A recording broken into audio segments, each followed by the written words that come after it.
Que lo que mi gente, it's your boy Fito Blanko and you're tuned in to Montreality, ya tú sabes, montando la duro. Fito Blanko, aka Mr. V.I.P. Vamos allá. Let's go.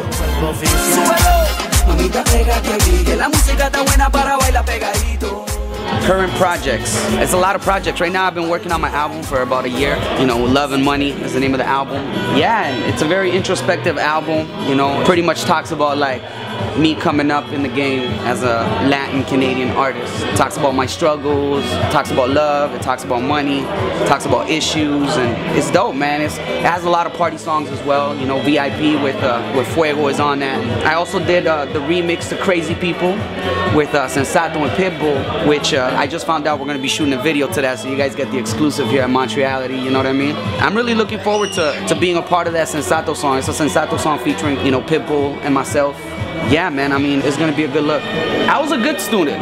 I rarely got into trouble. I got into trouble for skipping class, if anything. I got into a few fights in school, but that was it. Like, as a student, I was a good student. I went to a kind of like a performing arts school, so I was always into like drama and musicals and stuff like that. So I was always creative.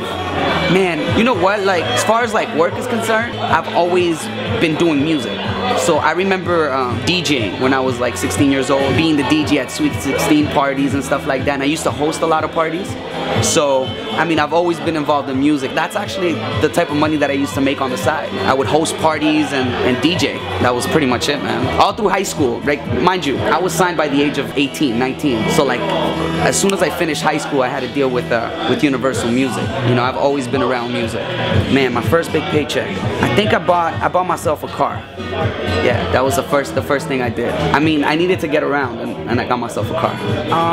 The key to success. Success is happiness to me. You know, it's whatever makes you happy, depending on your drive. Like, I have a lot of ambition, personal ambitions, career-wise as well.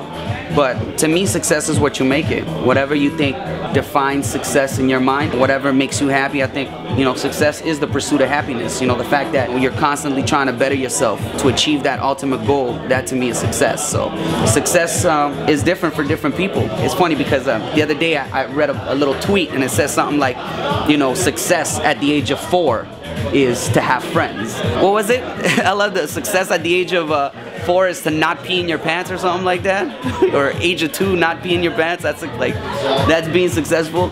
So it's all relative, right? You know, so success is different at different points in your life. In my pockets. Gum. Your business card, another business card, hotel keys, and my cell phone. That's it.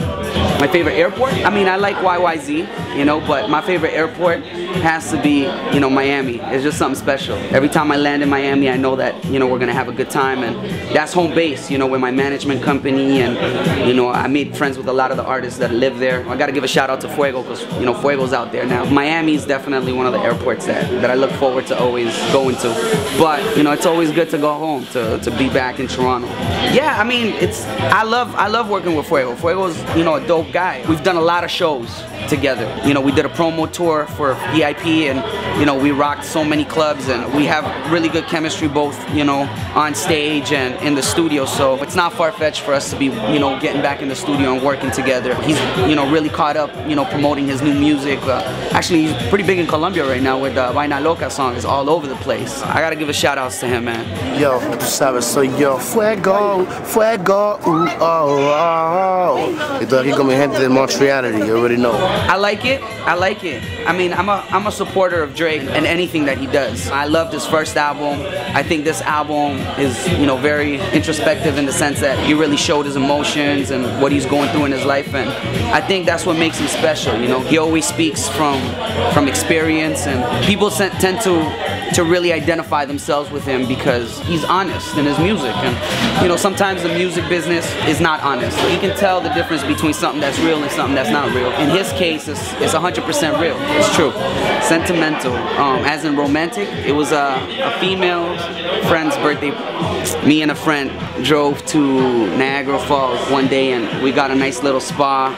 And I gotta give, you know, a shout out to my boy Don Ella for helping me out. And we drove all the way down there. She had no clue that it was actually gonna happen. We drove to Niagara Falls and we did the whole romantic thing, you know, candles and everything, right? It's funny because she didn't expect it at all. nothing that was gonna happen she expected. I ended up taking her to Niagara Falls, and I told her we were only going there for dinner, right? And then I told her, I'm like, okay, well, you know, we're tired or whatever, so let's stay at a hotel, any hotel.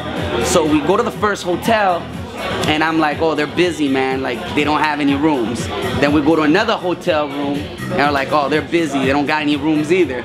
We go to a third hotel room, you know, this place, they don't really have a nice room, and it's kind of dirty, and let's not stay here. So we did that for 45 minutes. She was so annoyed and pissed, I'm not gonna lie. She was like, what the hell, this is crazy. Like, we've been driving for 45 minutes just to find a place to crash. And then we stopped at the actual hotel room that everything was set up.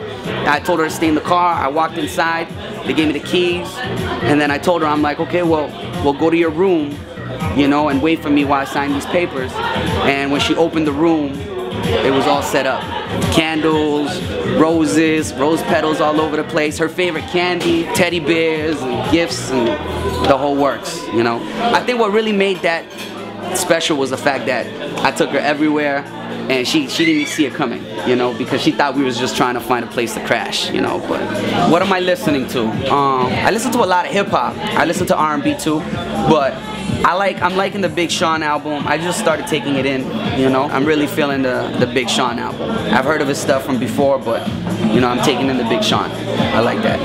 No tattoos. Man, it's something that I think I was gonna get when I was younger, you know. It's like, the way I see it is, and if I would have gotten a tattoo, I would have gotten it when I was a lot younger. I never saw it as something that I needed to get on my body or nothing like that. You know, I'm not saying I'll never get one, and I'm not saying there's anything wrong with tattoos either, but, you know, when the time is right, then I'll get one, you know. That's all.